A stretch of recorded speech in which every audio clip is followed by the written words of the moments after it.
বিয়ার্স এই হচ্ছে যে সুইট জাম্বু, এই যে কেটে দেওয়ার পর একটি গাছ থেকে 1 2 3 আরো বের হয়। বীজ বপন করলে 3 থেকে 4 বার কাটা যায়। আসসালামু আলাইকুম, হ্যালো বিয়ার্স, সবাই কেমন আছেন? আশা করি সবাই ভালো আছেন। বিয়ার্স এই মুহূর্তে দেশ ও দেশের বাইরে থেকে যারা আমাদের এই ভিডিওটি দেখছেন সবাইকে জানাই আন্তরিক অভিনন্দন ও শুভেচ্ছা। বিয়ার্স এই যে আমার সামনে এখন যে ঘাসটি দেখতে পাচ্ছেন এটি হচ্ছে জাম্বু ঘাস, সুইট জাম্বু ঘাস। আপনারা জানেন যে আমরা দীর্ঘদিন যাবৎ বিভিন্ন জাতের ঘাস নিয়ে কাজ করছি।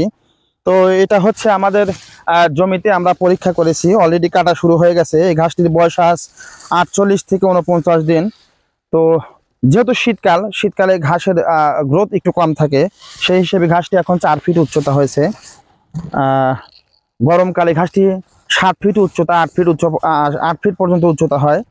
তো শীতকালে 50 দিনে যতটুকু হবে, গরমকালে 50 দিনে তার সাথে ডাবল বড় হবে। তো এটা হচ্ছে সুইট জাম্বু ঘাস। এটা 40 দিন পরেই কেটে খাওয়ানো যায়। বিশেষ করে শীতকালে কোনো ঘাস পাওয়া যায় না, তো যারা দ্রুত ফলন পেতে চান তারা কিন্তু এই ঘাসটি চাষ করতে পারেন। আমরা কিন্তু এই ঘাসটির বীজ সারা বাংলাদেশে ডেলিভারি দিয়ে থাকি। দেখতেই পাচ্ছেন মাশাআল্লাহ খুব ভালো ফলন হয়েছে। তো এটা শীতকালে একটু চিকন হয়, গরমকালে বেশি মোটা হয়। 1 একর জমিতে যদি আপনার সুইট জাম্বু ঘাস চাষ করেন, প্রতি একরে 15 থেকে 18 টন পর্যন্ত ফলন পাওয়া যায়।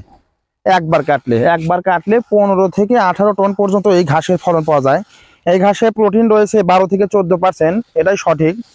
কেউ যদি 18-20 বলে তাহলে সেটা আপনাদেরকে ভুল তথ্য দিয়ে থাকে। তো এটা আমরা ল্যাবে যতটুকু তথ্য পেয়েছি 12 থেকে 14% প্রোটিন থাকে। তো সে তুলনায় ঘাসটা কিন্তু খুব ভালো।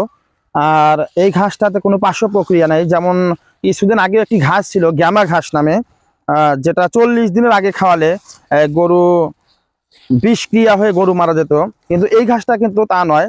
এটা আপনি 30 দিনেও খাওয়াতে পারবেন, 40 দিনেও খাওয়াতে পারবেন, 50 দিনেও খাওয়াতে পারবেন। তবে ঘাস খাওয়ানোর নিয়মও হচ্ছে একটু শক্ত করে। আর ঘাস খাওয়ানোর অনেক নিয়ম আছে। যেমন ঘাস বৃষ্টিতে থাকলে ঘাস কেটে নিয়ে সাথে সাথে খাওয়ানো যাবে না, কুয়াশা থাকলে সাথে সাথে কেটে নিয়ে খাওয়ানো যাবে না, শুকিয়ে খাওয়াতে হয়। অনেক নিয়ম আছে, নিয়মগুলো মেনটেন করে গরুকে খাওয়ালে ইনশাল্লাহ কোনো সমস্যা হয় না। তো এই ঘাসটা আমরা এখন কাটা শুরু করেছি, অলরেডি মানে শক্ত হয়ে গেছে। এই যে ফুল আসবে এখন, তো এটার বয়স হয়ে গেছে। এটা কেটে খাওয়ানো হচ্ছে। ঘাসটা মিষ্টি, খুবই মিষ্টি আর খুবই নরম, এই যে টিপ দিলে ফেটে যাচ্ছে। তো যারা এই ঘাসটি চাষ করতে চান আমাদের কাছ থেকে এই ঘাসের বীজ সংগ্রহ করতে পারেন। এই ঘাসটি কিন্তু একবার বীজ বপন করলে 3 থেকে 4 বার কাটা যায়, সর্বনিম্ন 3 বার কাটা যায়। ভালো ফলন, 4 বারের মাথায় একটু ফলন কম হয়ে যায়। যেমন 3 বার কাটলে প্রতি একরে যদি আপনি 18 টন করে পান, চতুর্থ বারে গিয়ে হয়তো 15 টন পাবেন, কিছুটুকু হলেও কম পাবেন। তো আপনি সর্বোচ্চ 4 বার কাটতে পারবেন। আর জমি যদি খুবই ভালো হয়, জমির উর্বর ক্ষমতা বেশি হয়, সেক্ষেত্রে আপনারা 5 বার কাটতে পারবেন। আর আমরা এই যে 3 দিন আগেও কেটে দিয়েছি, এই যে অলরেডি গাছ বের হচ্ছে। প্রথমবার একটি বীজ থেকে একটি গাছ বের হয়, পরবর্তীতে বিয়ার্স এই হচ্ছে যে সুইট জাম্বু, এই যে কেটে দেওয়ার পর একটি গাছ থেকে 1 2 3 আরো বের হবে যে নিচ থেকে। এটা কয়েকদিন হলো কেটে দেওয়া হয়েছে, যে 1 2 3 4। এটা ঝোপা আকারে হয় সুইট জাম্বু।